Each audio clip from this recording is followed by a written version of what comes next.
So my name's Emily Sparks, and I'm an artist living in Vancouver, BC right now.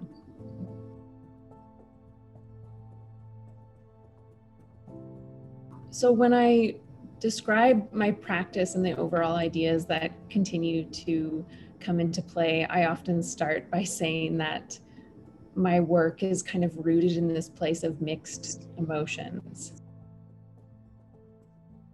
As a painter, I feel like I have this infatuation, or I'm seduced by this desire to keep working with paint and canvas, and yet I have this kind of conflict with those materials as I'm also dealing with a very problematic history when looking at a Eurocentric history of art and history of painting.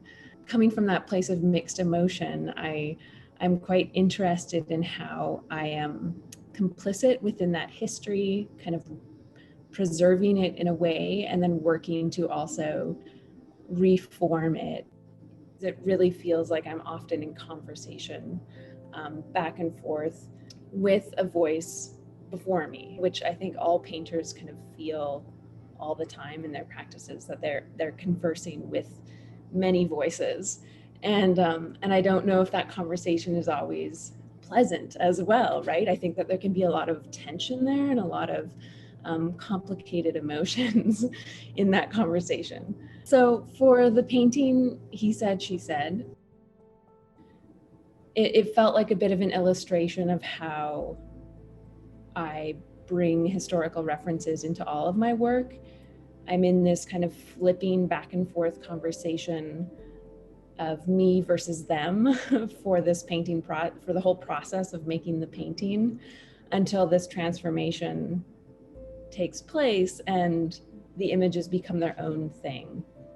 And they settle into their own state that is not quite one or the other.